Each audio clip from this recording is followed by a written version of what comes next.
계시는 분과 사랑의 인사 나누시겠습니다.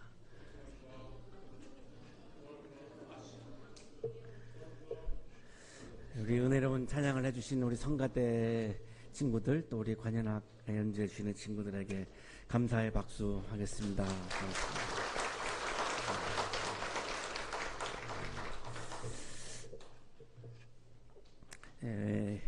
이 매년 우리 성가대 하는 친구들이 이 기수라고 그래야 되나요? 이 기수마다 이게 좀 분위기가 약간씩 다른 독특한 그런 분위기가 있어요. 근데 우리 올해 성가대 친구들 분위기가 굉장히 밝고 굉장히 좋고 찬양도 굉장히 진지하고 굉장히 이렇게 따뜻하고 막 이렇게 사랑해주고 싶은 그런 성가대인 것 같아요. 올해가. 본인들은 인정 안 하는데 매 기수를 저는 경험을 하니까 이렇게 비교가 되는데 너무너무 사랑스럽고 참 좋습니다. 아주 가창력 PPT 안 넘어가는데요. 가창력이 뛰어난 우리 가수 중에 신효범이라고 하는 가수가 있는데요. 이분의 노래는 저는 난 널 사랑해 이거 밖에는 다른 게 아는 게 없는데 이 노래가 너무 아주 감동적이었습니다.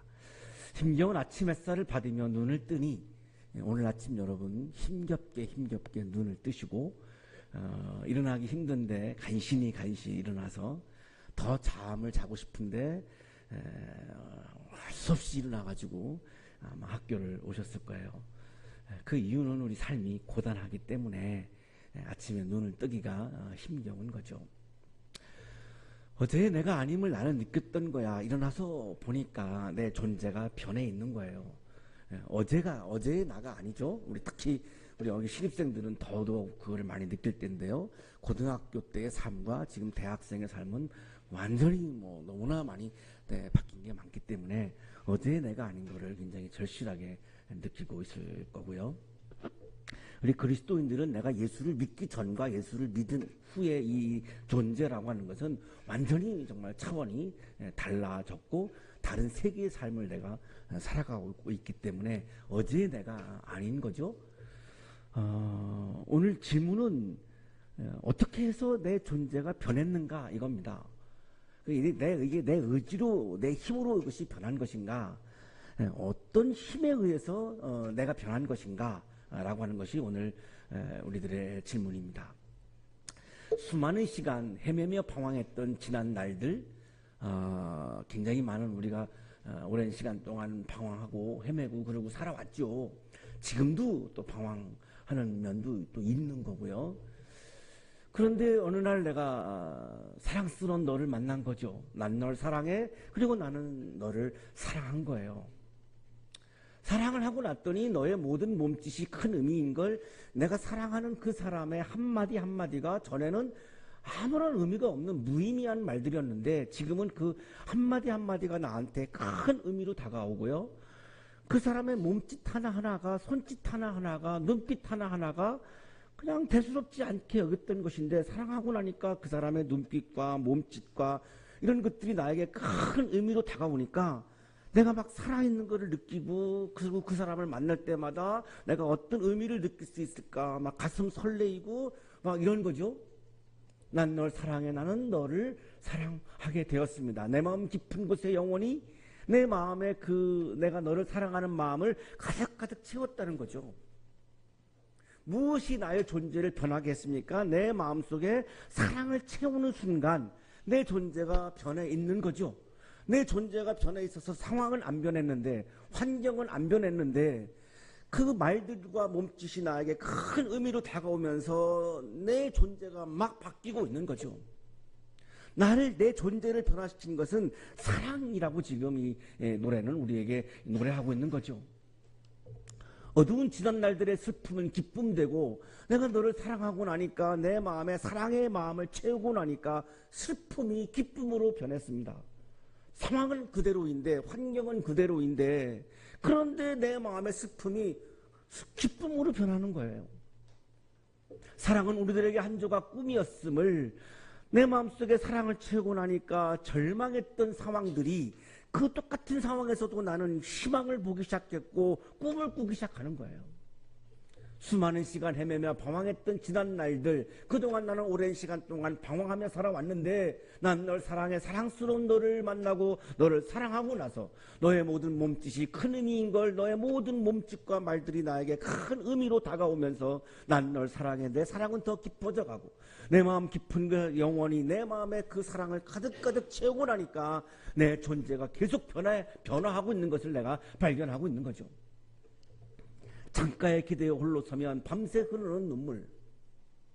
사랑스러운 너가 보고 싶어서, 사랑스러운 너 내가 그리워서 보고 싶은데 밤이기 때문에 헤어졌습니다. 볼 수가 없어요. 너무너무 보고 싶은 거죠. 그래서 창가에 기대어 서서 보고 싶어서 눈물을 흘리고 있는 거죠. 사랑을 하고 나면 자꾸만 눈물이 나요. 사랑을 하면 자꾸 아무것도 아닌 일에, 하찮은 일에, 작은 일에서도 자꾸만 내가 눈물이 나와요. 드라마를 보다가 눈물을 흘리고, 영화를 보다가 눈물을 흘리고, 노래를 듣다가 눈물을 흘리고, 노래를 부르다가 눈물을 흘리고. 저는 어제 에리카 채플 설교하러 이렇게 가는데 이 옥수동에 작은 산이 있는데 개나리가 쫙 피어 있어요.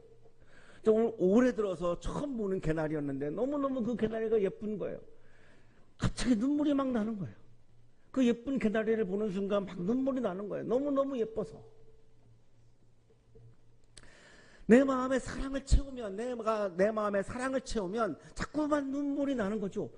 보고 싶어서 눈물이 나는 거죠. 난 널 사랑해. 너의 모든 몸짓이 큰 의미인 걸. 난 널 사랑해. 내 마음 깊은 곳에 영원히 내 마음에 사랑을 채우면 하찮은 일에도 눈물이 나고 하찮은 일에도 나에게 큰 의미로 다가오고 하루하루의 삶이 나에게 가슴 설레이고 아침에 힘겹게 눈을 뜨는 것이 아니라 아주 힘차게 행복하게 눈을 뜰 수 있는 나의 삶으로 내 존재가 바뀌는 거죠. 그러나 내 마음속에 사랑이 없으면 내 존재는 변화하기 어렵다는 것입니다. 여전히 슬픔 속에서, 여전히 절망 속에서, 여전히 원망하며 여전히 힘겹게 나는 살아갈 수밖에 없다는 것이에요. 이 사랑이 지금 우리들에게 중요한 주제인데요. 이 사랑을 연구한 사람 중에 한 사람이 에리 프롬입니다. 유대인이고 독일 프랑크푸르트에서 태어났고 하이델베르그 대학에서 사회학을 전공했습니다. 독일 최고의 대학이죠. 하이델베르크 대학교가 노벨상 수상자가 55명을 배출했으니까요. 동문 교수 합해서 정말 역사가 아주 오래된 정말 좋은 학교인데요. 헤겔이 여기 교수였고요. 또 우리 여기 음악 하시는 분들은 잘 알죠. 고전주의 작곡가 슈만이 여기 출신이고요. 이 에리 프롬이 하이델베르크 대학교에 다닐 때에 그 유명한 야스퍼스가 여기 철학부 교수였고요. 이분의 영향을 굉장히 또 많이 받았습니다. 사회학을 전공으로 박사학위를 받습니다. 그리고 이어서 또 정신분석학을 또 공부하기 시작합니다. 사회학을 계속 공부하다가 정신분석학 공부할 필요성을 느껴가지고, 그런데 그때 나치가 들어서가지고 막 이제 학자들을 핍박을 했고요. 그래서 미국으로 망명을 해서 맨하탄에 있는 콜롬비아 대학에서 정신분석학을 연구를 합니다. 그리고 멕시코로 건너가서 교수를 했습니다. 의과대학 교수로 교수를 했고 1956년에 그 유명한 사랑의 기술이라고 하는 책을 썼습니다. 이 책을 쓴 동기가 히틀러 때문입니다. 히틀러가 등장해서 내가 세계를 지배하려고 하는 이유를 선언합니다. 내가 왜 세계를 지배하려고 하는가? 나는 세계인들을 사랑하기 때문이다. 내가 세계를 지배해야 내가 사랑하는 이 세계인들이 행복하게 살 수 있다. 이게 히틀러의 논리예요. 우리 일제의 논리도 그거죠. 우리 한국이 미개하니까 일본이 우리를 발달한 일본이 우리를 지배해야 한국이 발달할 수 있다. 이게 이제 일제의 침략의 논리였는데 똑같습니다. 히틀러의 논리도 내가 세계를 지배해야 되는 이유, 내가 세계인들을 사랑하기 때문에 이 뛰어난 게르만 민족이 이 세계를 지배해야 세계인들이 행복하게 살 수 있다라고 하는 게 이 사람의 논리입니다. 아무리 생각해봐도 에리 프롬이 볼 때 그건 사랑이 아닌 거죠. 세계를 지배하려고 하는 것은 그 권력의 자학성을 사랑한 거지, 사람들, 세계인이라고 하는 사람들을 사랑한 것이 아니라 권력을 사랑한 것을 가지고 자기가 세계인들을 사랑했다라고, 이건 말도 안 되는 이야기를 하고 있으니까 이것에 대해서 반박을 하기 위해서 쓴 책이 사랑의 기술입니다. 사람을 지배하고 소유하는 것은 사랑이 아니라고 선언하는 겁니다. 내가 다른 사람을 내 마음대로 하려고 하는 것은 사랑이 아니다라고 이야기한 겁니다. 저는 30년 넘도록 제 아내와 결혼 생활을 하고 있는데요. 저는 우리 아내에 대해서 일체 간섭하거나 내가 뭐 내 마음대로 이렇게 강요하거나 그렇게 안 하고 살고 있습니다. 여러분은 힘에서 밀리니까 그렇죠라고 생각을 하시겠지만, 물론 그런 면도 있지만, 난 그 사랑이 아니라고 생각하기 때문에 그렇습니다. 어떤 때는 밥을 해주면 감사한 마음으로 먹습니다. 뭐 고추장하고 김치만 있어도 너무너무 맛있게 먹습니다. 먹으면서 고맙죠. 어떤 때는 밥을 안 해줍니다.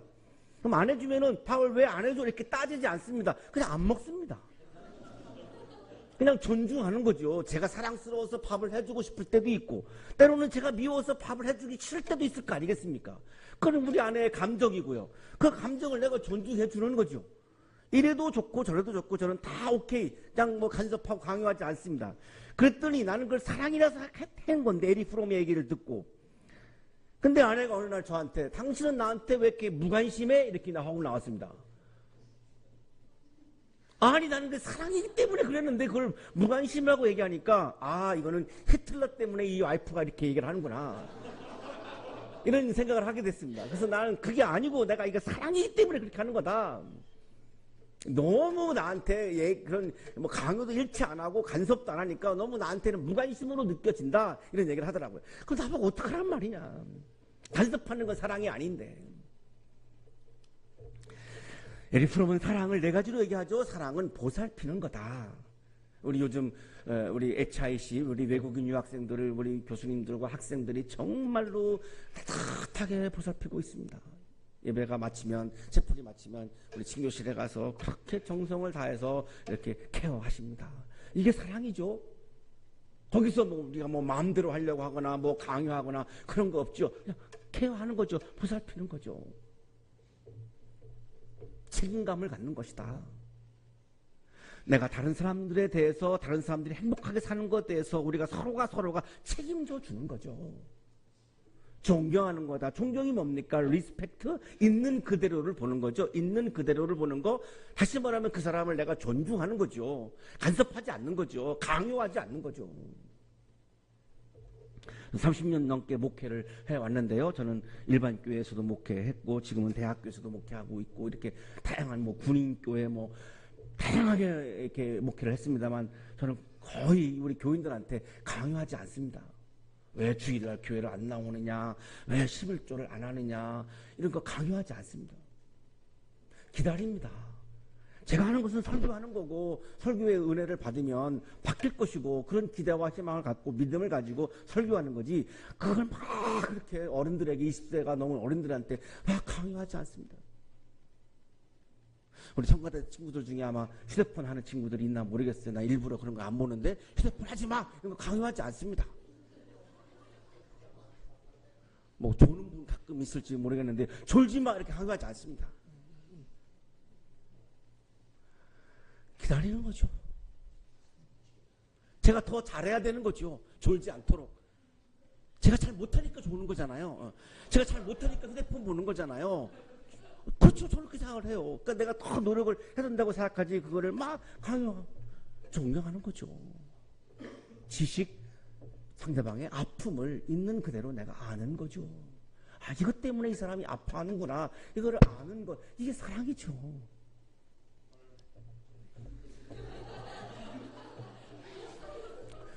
인용하겠습니다. 사랑의 적극적인 성격은 모든 형태의 사랑에는 공통되는 기본적인 요소가 있다는 사실에서도 뚜렷하게 나타난다. 그것은 보살핌과 책임, 존경과 지식이다. 바로 여기 55쪽에 나오는 이야기가 아주 유명한 그런 문장이죠. 만일 내가 다른 사람을 사랑한다면 나는 그와 일체감을 느낄 것이다. 사랑은, 에리 프롬은 일체감을 갖는 거라고 얘기합니다. 하나가 되는 거라는 거죠. 하지만 그것도 나의 목적을 위한 대상으로서 필요로 하는 그가 아니라, 내가 당신이 필요로 해서 내가 하나가 되려고 하는 것이 아니라, 내가 당신을 이용하려고 내가 하나가 되는 것이 아니라, 있는 그대로의 그 사람의 존재와 그 사람의 방식을 다 인정해주고 존중해주면서 일체감을 가지려고 하는 것, 이것이 사랑이다라고 얘기합니다.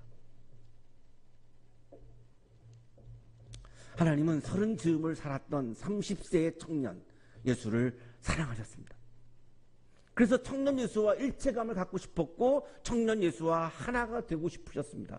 이용하려고, 도구로 쓰려고? 아닙니다. 그냥 좋았던 거죠. 예수라고 하는, 청년 예수라고 하는 그 존재가 좋았던 거죠. 이 하나님의 사랑이 예수의 존재를 변화시킵니다. 오늘 성서 본문은 하나님의 사랑이 이 예수의 마음에 가득 채워질 때에 예수의 존재가 완전히 다른 존재로, 질적으로 다른 존재로 변화되는 장면을 우리들에게 보여주고 있습니다. 백성이 모두 세례를 받았습니다. 히브리인들이, 이스라엘 사람들이 요단강에 와서 세례 요한으로부터 세례를 받는 거죠. 이 세례를 받는 장면이 우리 누가복음 오늘 본문에는 굉장히 간략하게 되어 있는데요. 우리가 작년부터 누가복음을 읽고 있고요. 그동안 전에 2년 동안은 우리가 마가복음을 이 챕터에서 계속 우리가 읽었습니다. 이게 이제 평양 본문이 있습니다. 이 복음서는. 그래서 이 마가복음 1장 5절이 오늘 이 누가복음 3장 21절의 평행 본문인데요. 이렇게 되어 있어요. 자기들의 죄를 고백하며 요단강에서 그에게 세례를 받았다. 세례의 의미는 뭐냐면 내 죄를 씻는 거죠. 그래서 물로 세례를 받는 거죠. 내 죄를 씻는 겁니다. 죄를 씻으려면 죄를 회개해야지만 씻을 수 있습니다. 회개하지 아니하면 씻을 수가 없죠. 내 죄를 인정하지 않는데 어떻게 죄를 씻겠습니까? 그래서 세례는 회개를 전제하고 있는 겁니다. 회개가 없으면 세례가 성립이 안 되는 겁니다. 내가 회개를 하고 그리고 내가 죄를 씻는 그 세레모니가, 그 의식이, 리터지가 이 세례인 거죠. 그런데 이 헬라어 성서에 이렇게 되어 있습니다. 엔토 요르단의 포타모. 이 엔토라고 하는 헬라어는 영어로 옮기면 인더입니다. 인더. 그래서 이 이스라엘 사람들이 요단강 안에 들어가서 한 반쯤 물을 담그고 있으면 세례 요한이 와서 이렇게 물을 이렇게 끼 얹으면서 죄를 씻어내는 세례식을 했습니다. 이게 사람들이 세례를 받는 그런 장면의 모습입니다. 그런데 예수께서도 세례를 받으시고 여기에 큰 문제가 생깁니다. 죄를 씻는 게 세례인데 예수님은 죄가 없거든요. 죄가 없는데 왜 세례를 받으십니까? 죄가 없는데 죄를 씻는 게 세례인데 예수께서도 세례를 받으시고, 자, 요 말씀이 다시 또 마가복음의 평행 본문으로 가면 또 더 좀 자세하게 되어 있습니다. 요단강에서 요한에게 세례를 받으셨다. 여기 요단강에서가 에이스톤입니다. 에이스톤 요르단에. 에이스톤은 영어로 옮기면 into the입니다. 사람들이 세례를 받은 것은 엔토, 인더, 이 모단강 안에서 세례를 받았다라고 하는 의미고, 예수님이 세례를 받은 것은 에이스톤, into the. 그러니까요, into의 개념은 물속으로 완전히 들어갔다는 의미입니다. 물속으로 완전히 들어가면 숨이 끊어지겠죠. 예수님이 받으신 세례는 죄를 씻기 위한 세례가 아니라 자신의 숨을 끊기 위한 세례입니다. 그래서 into, 에이스톤, 물속에 완전히 들어가신 거죠. 왜 숨을 끊었을까요?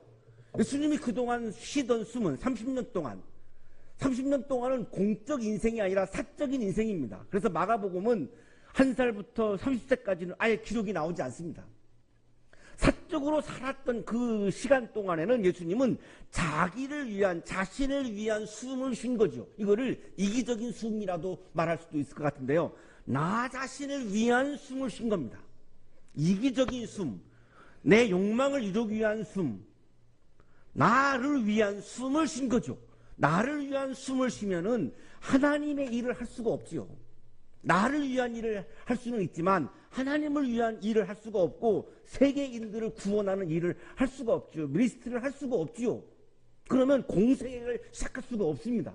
그래서 공생애를 시작하는 딱 첫 타이밍에 마가복음에 의하면 세례부터 받으신 건데, 그 세례를 받으시면서 나를 위한 삶을 끝내고 하나님과 세계인들을 구원하는 그 하나님 나라를 위한 미니스트리를 하기 위해서 자신의 숨을 끊기 위해서 지금 세례를 받고 계시고, 그래서 인투하고 계시는 거죠.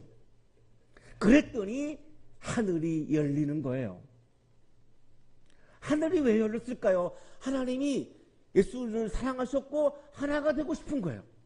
하나가 되려고 하니까 하늘을 열고 내려오셔야 되는 거죠.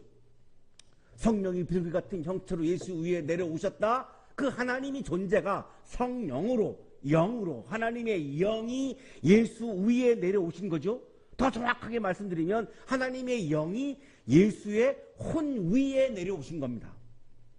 인간 예수는 혼인 거지 영이 아닙니다. 인간 예수는 혼입니다. 소울, 푸시케, 히브리어로 네피시, 헬라어로 푸시케, 소울, 지정입니다. 로고스, 파토스, 에토스, 나의 지식, 나의 감정, 나의 의지를 가지고 나의 지식을 따라서, 나의 감정을 따라서, 나의 의지를 따라서 살려고 하는 혼이 인간 예수로서의 혼입니다. 그것이 예수입니다. 여기서 성경이 말하는 예수 위에 할다라고 하는 예수는 혼을 말하는 거죠. 그 혼 위에 성령이, 하나님의 영이, 스피릿, 푸뉴마, 루아흐, 하나님의 숨이, 하나님의 호흡이, 하나님을 위한 숨이, 하나님의 숨이 내려온 거죠. 내려오니까 숨을 끊으면 죽습니다. 숨을 끊으면 죽으니까 하나님의 숨이 내려와서 예수에게 들어간 거죠. 그러니까 숨을 계속 쉴 수가 있죠. 그런데 그 숨은 완전히 차원이 다른 숨이죠. 나만을 위한 숨이 아니라 하나님을 위한 숨, 세계를 위한 숨, 완전히 질적으로 다른 숨을 지금 쉬게 된 거죠. 이것이 예수의 존재의 변화고 질적인 변화죠. 예수의 혼이 하나님의 영과 일체가 되면서 하나가 되면서 예수는 단순한 혼으로부터 아름다운 영혼으로, 아름다운 영혼으로 변화한 겁니다. 그랬더니 소리가 들려옵니다. 하나님의 영은 소리로 현현하십니다. 그 소리의 내용이 이런 거죠. 너는 내 사랑하는 아들이요, 나는 너를 좋아한다. 신유범님이 부른 노래랑 같은 거죠. 난 널 사랑해, 난 널 좋아해. 하나님은 청년 예수를 좋아해, 사랑해, 이렇게 고백하십니다. 왜 청년 예수를 좋아하셨을까요? 왜 청년 예수를 사랑하셨을까요? 그 청년 예수가 자기만을 위한 숨이 아니라 하나님을 위한 숨, 세계인들을 위한 숨을 쉬었기 때문에 하나님은 그 청년 예수가 너무나 사랑스러웠고 너무나 좋았던 겁니다. 너무나 예뻤던 거죠. 그래서 난 널 사랑해, 이렇게 지금 고백을 하는 거예요.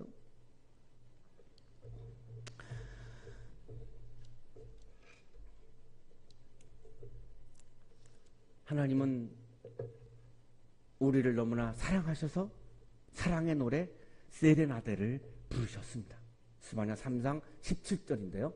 주 너희 하나님이 너와 함께 계신다. 구원을 베푸실 전능하신 하나님이시다. 너를 보고서 기뻐하고 반기시고 너를 사랑으로 새롭게 해주시고 너를 보고서 노래하며 기뻐하실 것이다. 노래의 원조죠. 우리 노래하시는 분들 노래의 원조가 누군지 한번 질문해 보셨어요? 최초로 노래 부르신 분이 누굴까? 이 세상에서, 역사에서, 인류 역사에서 하나님입니다. 노래의 원조가 하나님입니다. 하나님이 내가 너무나 사랑스러워서, 내가 너무나 예뻐서 내가 너에게 노래하고 싶다. 내가 너를 위해서 노래를 부른다. 이게 세레나데죠. 다시 말하면 난 널 사랑해, 이렇게 노래를 부르시고 계시는 거죠. 하나님은 우리 청년들을, 지금 예수님의 나이가 그때 30이었습니다. 하나님은 우리 청년들을 향해서 하시는 말씀이 난 널 사랑해.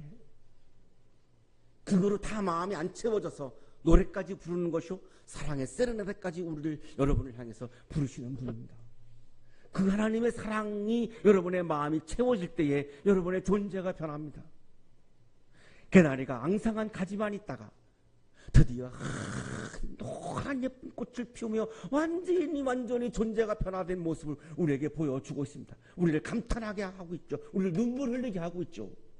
여러분의 존재가 그렇게 아름다운 영혼으로 변화하는 것은 여러분의 마음속에 하나님의 사랑이 가득 채워질 때에 여러분의 존재는 아름다운 영혼으로 변화되어지고, 사람들이 여러분을 볼 때에 우리가 지금 개나리에 내 눈길이 머무는 것처럼 사람들이 여러분을 보다가 여러분에게서 눈길이 머물 정도로 여러분의 아름다운 영혼으로 변화될 수 있습니다.